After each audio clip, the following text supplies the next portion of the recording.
Hello, this is Cynthia Challoner, editor of the Pharmaceutical Sciences Manufacturing and Marketplace Report, an exclusive feature of the new Pharmaceutical Technology Biopharm International Marketplace that covers technical, scientific, and market developments in the pharmaceutical industry. With me today is Svetlana Ivanova, Applications Development Manager for Air Products. She will be discussing the use of advanced cryogenic cooling technology in pharmaceutical synthesis applications. Could you tell us what is driving the development of novel cooling systems for use in pharmaceutical manufacturing and specifically for chemical API production? Hi, Cynthia, and first of all, thank you for inviting me to talk about cooling processing and cooling methods. Answering your question, we believe there are two primary driving forces behind the need for novel cooling systems in the pharmaceutical industry. First is the need to achieve colder temperatures down to negative 60 degrees C and below, more economically and reliably.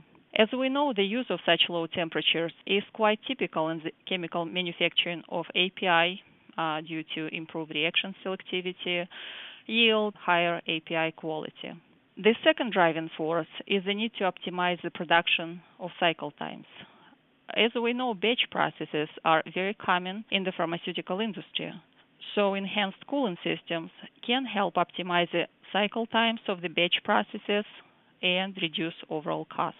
What types of automated liquid nitrogen-based systems then are available, and when would you use these different types of systems in chemical API manufacturing?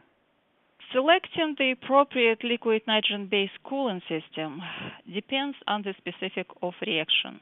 Air Products offer several reaction cooling systems, which we market under Polar Fit brand name. These liquid nitrogen-based systems can be supplied in different cooling capacities and can be used for both batch scale and continuous operations. Each Polar Fit system has cooling controls that are designed to prevent freezing or other process disruptions. Three major types of reactor cooling systems could be defined as direct, indirect, and semi-indirect. Of course, each method has its pros and cons. For example, direct injection of liquid nitrogen achieves a very fast response with high efficiency. Also, it's inexpensive to install, but some problems like foaming or localized freezing could occur, especially if system is not designed properly. This option is used often in emergency situations because vaporizing liquid nitrogen can provide rapid cooling to the reaction process in the case of unsafe or runaway situation. In semi-indirect cooling, the nitrogen is not contacting the reactor media. The cooling is provided by flowing liquid nitrogen through the coil inside of the reactor or outside jacket. Obviously, in this case, it's not as efficient heat transfer as indirect cooling, but it provides more accurate temperature control and is relatively simple in operation. Another liquid nitrogen-based system that I mentioned involves indirect cooling with heat transfer fluid. In these systems, liquid nitrogen cools down a suitable heat transfer fluid first in an external heat exchanger, and then the heat transfer fluid cools down the reactor through the circulation in the reactor jacket.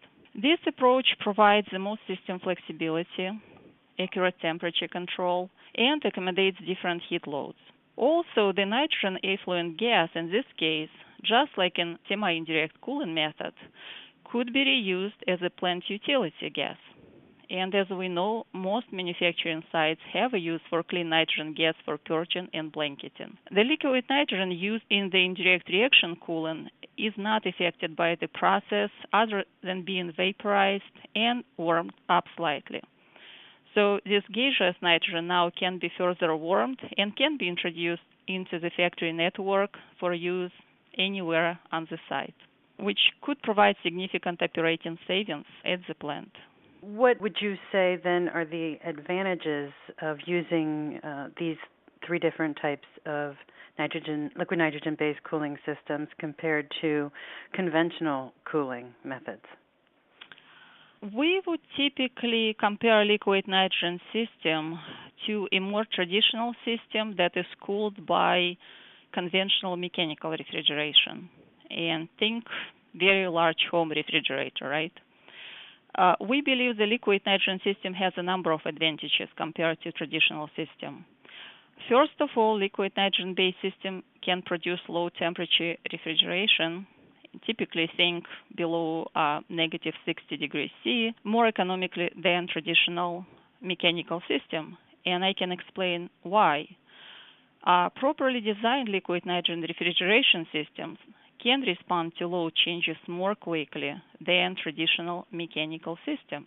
This increases the potential for savings due to cycle time reduction. In addition, the economics of liquid nitrogen system are definitely tailored better for a multi-product batch type plant. The cost of traditional refrigeration systems are fairly constant, whether they've been used or not.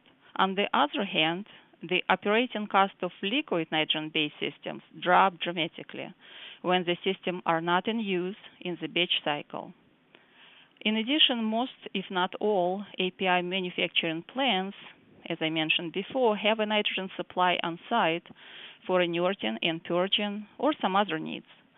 For a modest cost, this nitrogen supply could be adapted to provide liquid nitrogen for refrigerating low temperature reaction prior to its original gas usage.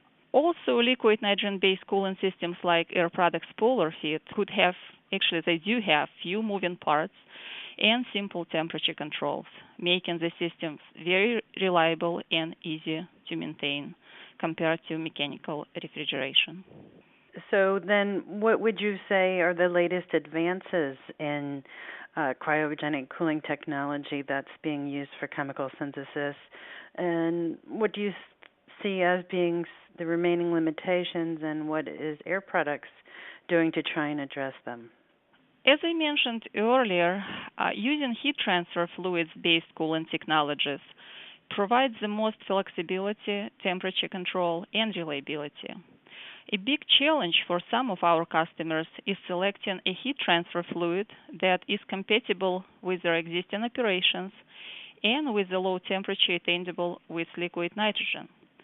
When you are using liquid nitrogen to cool heat transfer fluids as low as negative 90 degrees C or even negative 120 degrees C, this represents a challenge because it's difficult to get many heat transfer fluids to operate at these temperatures.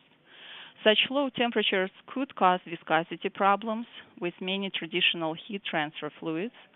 Also, many customers have concerns about freezing a heat transfer fluid with liquid nitrogen. In response to these challenges, Air Products built a reactor cooling evaluation system to help our customer to estimate the performance of different heat transfer fluids at lower operating temperatures in a pilot scale heat exchanger. For companies that are not ready to do experimental testing of a heat transfer fluid liquid nitrogen system for some reasons, Air Products can offer computational modeling that can help predict the cooling profile of reactor and behavior of heat transfer fluid under specific conditions without doing any experiments at the beginning.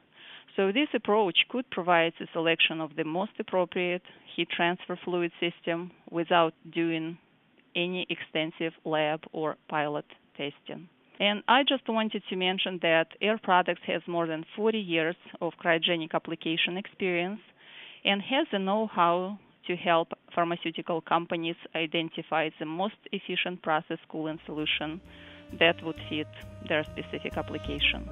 Thank you. Thank you, Svetlana. Again, this is Cynthia Challoner, editor of the Pharmaceutical Sciences Manufacturing and Marketplace Report. Been speaking with Svetlana Ivanova, Applications Development Manager of Air Products.